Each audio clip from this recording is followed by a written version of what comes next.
Today we are going to talk about a Geshelli Labs product, but this time instead of a DAC, we are talking about a headphone amplifier, Erish 3 Pro, and I think this is their flagship, the best headphone amplifier. It goes for $550 US. It's fully balanced design with balanced inputs on the back and balanced headphone output. It's a 4-pin XLR. You also have preamp outputs on the back here. They're also balanced. And that's it as far as the connectivity goes. Controlling it is like super easy too. There's one button to turn it on and off.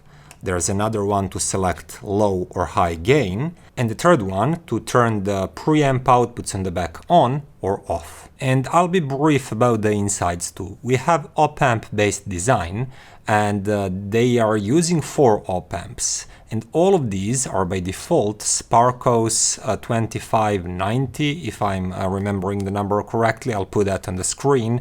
And these are really great op-amps. So these are not an upgrade option. Those are op-amps that go in by default for that amount of money that I've already mentioned. Then the maximum power is also really high, about 2 watts into 32 ohms, which should drive quite easily almost anything you can throw at it. And the last thing is power supply. This unit is juiced by 12 volts DC, which means that there is a small brick outside of the unit that rectifies your voltage. And this also means that there is room for upgrade there, because we are audiophiles. We'll upgrade everything and anything they let us. But we'll talk more about that later. The last thing that I wanted to mention now is the design. And it has this very distinct Geshelli Labs design where you can choose between aluminum or wooden casing. In both cases, front and back are acrylic glass. Some people noticed, and yes, it does have this do-it-yourself kind of look to it, but you can combine so many different finishes and colors and everything that I think it makes the whole process really fun and quite personal. For example, last time around, I got this black and white color option for the DAC. This time around I left choosing the colors to Geshelli themselves, and they sent me this really cool combination of gray aluminum and orange glass. And I really liked it in person. I was like, this is such a great combination. And I then wrote to Sherry, like, wow, this is a great color combo. I'm so glad you came up with it. I probably wouldn't, but now I see it, it's fantastic. And then Sherry told me it's because those are my channel colors, like gray and orange. And first of all, I can't believe I didn't notice that. Second of all, it's very cool and I'm totally going to brag about it. Now I started listening to Geshelli E3, and what I noticed is how super clean and really crisp it sounded. And that's something that lately, at least several years now, most of the headphone amplifiers at this price point sound like. But at that kind of market and in that kind of environment, when you actually notice that something is even more clean and clear sounding, it means it's definitely above that average. And that average is great already. And what I mean by that is that each and every tone has really fantastic focus and precision. And all tones inside of the soundstage are really pinpointed with great precision and stability. So leading vocals or just leading instruments are always so easily separated, and you can imagine them being in a different spot compared to some backing vocals or background instruments. Even if 2 tones are quite close to each other inside of the sound stage, you can still clearly hear them as separate tones and not something that mixes together and occupies the same space. And this fantastic clarity goes equally from top to bottom. High frequencies are pristinely clean. Mid-range is super clear and high resolution and focused, and the bass line, it does go deep, It has good mass, but it has fantastic control and complete lack of boominess or any sort of lack of definition. This amp is really fast, it has great timing. It's so precise in terms of time domain, not just some sort of perceived precision by boosting upper frequencies. It actually has fantastic precision in terms of time domain. But all that said, you never get that feeling that it focuses on just edges of tones or that quick transient parts of tones, because every time I listen to an acoustic recording, I can so easily observe tone trails and echoes inside of the recording studio, or just artificially added reverbs that imitate echoes. But you always hear that time domain tail behind the tone slowly vanishing, and that makes everything sound quite natural and also makes for a really great sound staging. Now, the sound stage is not particularly wide and huge, but it has great sense of depth and also just being three-dimensional. And for example, when I listen to something like this, I really notice that great reverberant quality of this amplifier. And it's not introduced by some sort of cheap trick and coloring, because if a track is recorded in a way to sound deep and echoey and have those deep reverbs, you'll hear that. If it's quite forward and drier in nature, it will sound like that too. No artificial tone decay is added here. It's just dug out from the recording in a really transparent way. But to really check its worth, I compared it to several really good headphone amplifiers. And I started with Topping A70 Pro here. And this is a really good one at $499. It's plenty powerful.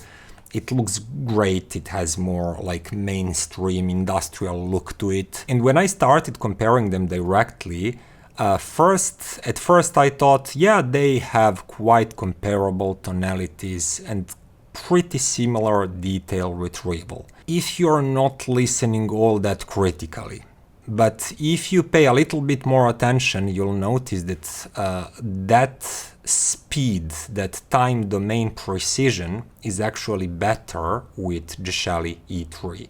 And also those reverbs, echoes, tone decays and tone tails in time are more pronounced, and because of that everything sounds just a little bit more realistic and more three-dimensional with E3. Whereas Topping A70 Pro will focus a bit more on the initial strike of a tone. For example, if we have a cymbal, that initial strike and splash ps, will be more pronounced, but then that tone decay in time will die out sooner. And the overall sensation is that the sound is a bit splashier, but a little bit drier. For example, in this song that I've already mentioned, you notice those initial string plucks more.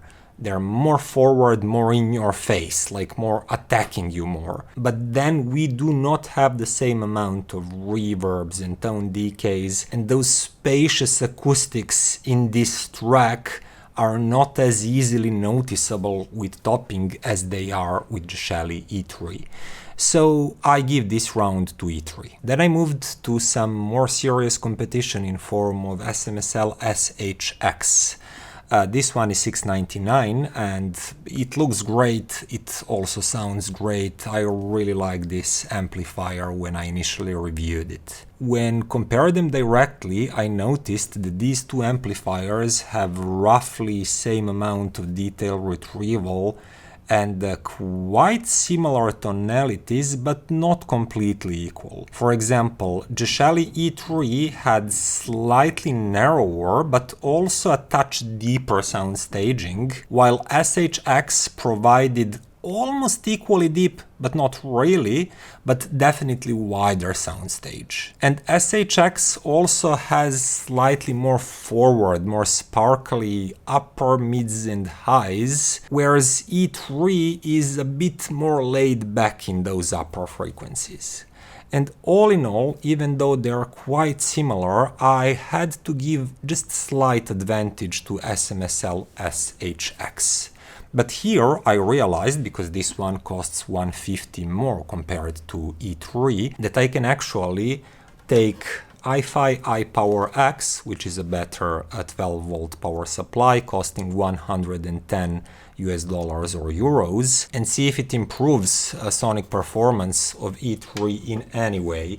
This combination, by the way, is still a little bit more affordable than SH-X alone. Also, at SH-X you cannot upgrade the power supply because it's internal, you cannot just change the power brick. And I had to say that with iPower-X, Geshelli E3 kept all of its qualities and even slightly improved on all of them. Now the sound staging became slightly better, even deeper, and slightly wider. Now it matched SH-X in terms of width, but it sounded even deeper and just more three-dimensional. And that great sensation of empty space and tone decays that was already good and matching SH-X became even better, and you would notice those natural acoustics around the band or around the instruments and those reverbs and echoes easier with E3 than you would with SH-X.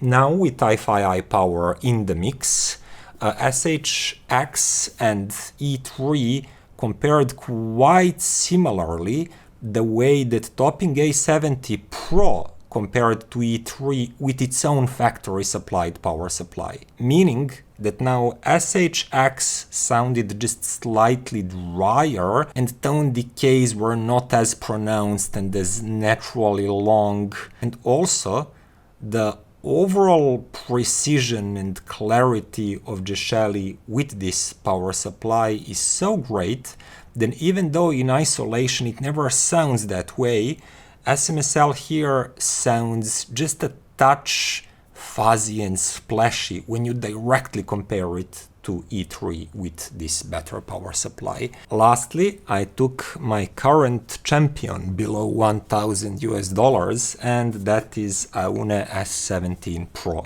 And I was still using E3 with this slightly better power supply because that made for a much fairer competition. And S17 Pro, in a direct comparison, sounds warmer. And it has a way of making soundstage and individual sounds inside of it to appear bigger. But in the process, it's not as precise and as well focused and as quick and nimble as Geshelli E3 is. So for example, S17 Pro will make your soundstage bigger, but because each individual tone inside of it is also bigger and in a way fuzzier, more dispersed, separation between these individual instruments and vocals will not be as good as it is on E3, even though E3 creates slightly smaller soundstage. But inside of it, everything has greater precision. It's pinpointed much more securely, and even though some instruments do sound closer to each other, sensation of empty space dividing them is greater. And then again, that tone decay, those echoes, those tone trails are more noticeable on Geshelli, and S17 Pro cannot counter that. But it can counter with inner tone texture that appear just richer. And this was a tough comparison for me because in some songs, for example, like this one, where you mostly focus on the thumpy bass line and really beautiful Billie Eilish vocal, the S17 Pro sounds a bit warmer and bigger and nicer, and her vocal sounds fuller, so I preferred it. But in many other songs, actually most songs that I've tried while testing these two, for example, like this one, I still preferred E3 with its fantastic precision and its fantastic 3D space, great layering, great speed, and that would be as far as I can get you in terms of final decision. If you prefer something that is, generally speaking, warmer and bigger sounding but more diffused and less precise but has really rich tone timbre, you would probably like S17 Pro more. But on the other hand, if you prefer technical excellence but also great soulful 3D imaging and tones decaying in a very natural and smooth way, and you don't mind slightly more modest sound staging and like smaller tones inside of it, you would prefer Geshelli E3. And I have to say that I do think that between these two, E3 is actually the more transparent one. It will reveal more of what's happening in the recording itself, and it will color it a little bit less than S17 Pro. That gives that beautiful color, but it feels like altering the tonality and sound signature and tone timbre a bit more. I will not say that S17 Pro is not my favorite headphone amplifier below $1,000 anymore, but I will say that now it has to share that crown with Geshelli E3 when it's powered by a decent power supply. And what I also like is that E3 is much more compact, it's not as hot, it's just more convenient to use. And that would be that. Geshelli Labs already proved to be very skilled with DACs, but now I realize they're very skilled with headphone amplifiers too. And I can order them in Is It Worth It Reviews channel colors. Fantastic. So that would be all for today, guys. Hope you liked the video. See you next time. Bye.